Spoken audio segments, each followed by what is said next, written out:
ಎರಡನೇ ಮದುವೆಗೆ ಕೊನೆಗೂ ರೆಡಿಯಾದ ಚಂದನ್ ಶೆಟ್ಟಿ. ಮದುವೆ ಎನ್ನುವುದು ನಿರಂತರ ಕಲಿಕೆಯ ಪ್ರಕ್ರಿಯೆ, ಬದ್ಧತೆ, ಹೊಂದಾಣಿಕೆ, ಸಂತೋಷದ ಜೀವನ. ಆದರೆ ಕೆಲವರ ಜೀವನದಲ್ಲಿ ತಿರುವು ಬರುತ್ತೆ. ನಂಬಿಕೆ, ಅಪನಂಬಿಕೆ ಇತ್ಯಾದಿ ವಿಚಾರಗಳಿಂದ ಸಂಬಂಧ ಕೂಡ ಮುರಿದು ಬೀಳುತ್ತೆ. ಹಾಗಂತ ಜೀವನ ಮುಗಿದು ಹೋಯಿತು ಅಂತೇನೂ ಇಲ್ಲ. ಕೆಲವರು ಬದುಕಿನಲ್ಲಿ ಹಳೆಯದನ್ನೆಲ್ಲ ಮರೆತು ಮುನ್ನಡೆಯುತ್ತಾರೆ.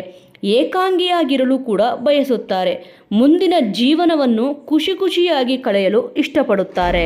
ಇನ್ನು ಕೆಲವರು ಸಮಯ ಸಂದರ್ಭ ಕೂಡಿ ಬಂದಾಗ ಎರಡನೇ ಮದುವೆಯಾಗುವ ಯೋಚನೆ ಕೂಡ ಮಾಡ್ತಾರೆ. ಇಂದಲ್ಲ ನಾಳೆ ಹೊಸ ಬದುಕು ಶುರು ಮಾಡಬೇಕೆಂಬ ನಿರ್ಧಾರವನ್ನು ಕೂಡ ಮಾಡುತ್ತಾರೆ.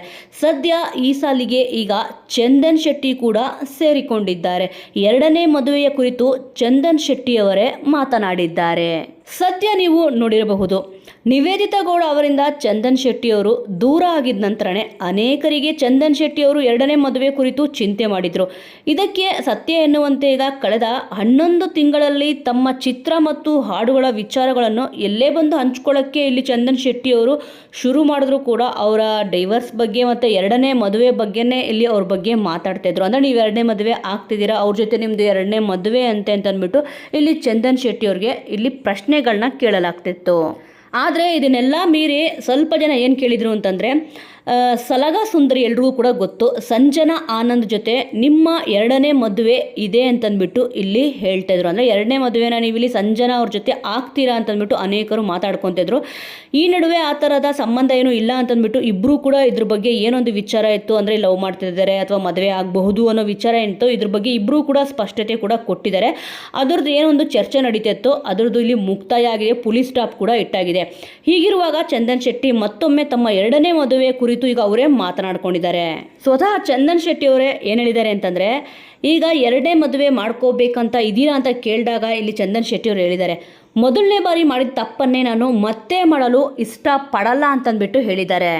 ಎಲ್ಲ ತಾಯಂದ್ರಿಗೆ ಇರುವಂತೆ ಕೂಡ ಇಲ್ಲಿ ನನ್ನ ತಂದೆ ತಾಯಿಗೂ ಕೂಡ ನನ್ನ ಒಂದು ವಿಚಾರದಲ್ಲಿ ಕಾಳಜಿ ಇದ್ದೇ ಇದೆ. ನಾನು ಮದುವೆ ಆಗಬೇಕು, ನನ್ನ ಜೀವನದಲ್ಲಿ ಮುಂದಕ್ಕೆ ಹೋಗಬೇಕು ಅನ್ನೋ ಆಸೆ ಇದ್ದೇ ಇದೆ. ಯಾಕಂದರೆ ನನಗಿಷ್ಟ ಇಲ್ಲ ಅಂದರೂ ಕೂಡ ಇಲ್ಲಿ ಅವ್ರು ಇಷ್ಟಕ್ಕಾದ್ರೂ ಮದುವೆ ಆಗಲೇಬೇಕು ಅನ್ನೋ ರೀತಿಯಲ್ಲಿ ಮಾತಾಡಿದ್ದಾರೆ.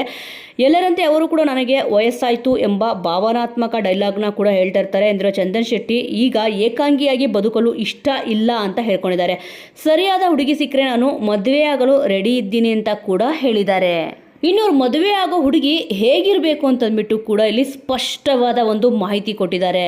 ಚಂದನ್ ಶೆಟ್ಟಿ ಮದುವೆ ಆಗೋ ಹುಡುಗಿ ಸಾಮಾನ್ಯ ಹುಡುಗಿ ಆಗಿರ್ಬೇಕಂತೆ. ಅಂದರೆ ನಿಮಗೆ ಗೊತ್ತು, ಪಬ್ಲಿಕ್ ಫಿಗರ್ಗಳಂದರೆ ಯಾವ ರೀತಿ ಇರ್ತಾರೆ, ಅವ್ರು ಮದುವೆ ಆಗಿದ್ದು ಮೊದಲನೇ ಹೆಂಡತಿ ಹೇಗಿದ್ರು ಅಂತ ನಿಮಗೆ ಗೊತ್ತಿದೆ. ಆ ಒಂದು ಅರ್ಥದಲ್ಲಿ ಆ ರೀತಿ ಇರಬಾರ್ದು ಅನ್ನೋ ರೀತಿಯಲ್ಲೂ ಕೂಡ ಇಲ್ಲಿ ಚಂದನ್ ಶೆಟ್ಟಿ ಅವರು ಹೇಳಿರ್ಬೋದು. ನನ್ನ ಅರ್ಥ ಮಾಡ್ಕೊಳ್ಳೋ ಹುಡುಗಿ ಸಿಗಬೇಕು, ಪ್ರತಿಯೊಂದು ಕೆಲಸದಲ್ಲೂ ಕೂಡ ನನ್ನ ಬೆನ್ನೆಲುಬು ಆಗಿರಬೇಕು ಅವಳು ಅಂತ ಹೇಳ್ಕೊಂಡಿದ್ದಾರೆ. ಇನ್ನೊಂದು ಮುಖ್ಯವಾಗಿ ಏನು ಹೇಳ್ಕೊಂಡಿದ್ದಾರೆ ಅಂತಂದರೆ, ಅವರು ಚಿತ್ರರಂಗದಲ್ಲಿ ಇರಬಾರ್ದು, ಅವ್ರ ಮೇಲೆ ಚಿತ್ರರಂಗದ ನೆರಳು ಕೂಡ ಇಲ್ಲಿ ಇರಬಾರ್ದು ಅಂತಂದ್ಬಿಟ್ಟು ಚಂದನ್ ಶೆಟ್ಟಿ ಅವರು ಹೇಳಿದ್ದಾರೆ.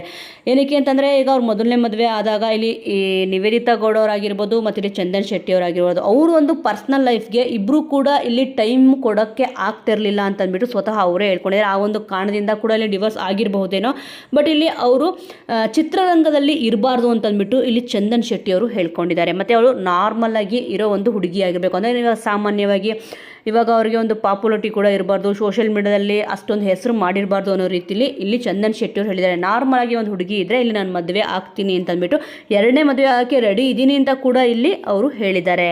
ಸೊ ವೀಕ್ಷಕರೇ, ಈ ಒಂದು ವಿಚಾರದ ಬಗ್ಗೆ ನಿಮ್ಮ ಅನಿಸಿಕೆ, ಅಭಿಪ್ರಾಯ ಏನಿದೆ ಅನ್ನೋದನ್ನು ತಪ್ಪದೇ ಕಮೆಂಟ್ ಮೂಲಕ ತಿಳಿಸಿ. ಮುಂದಿನ ವಿಡಿಯೋದೊಂದಿಗೆ ಮತ್ತೆ ಸಿಗೋಣ.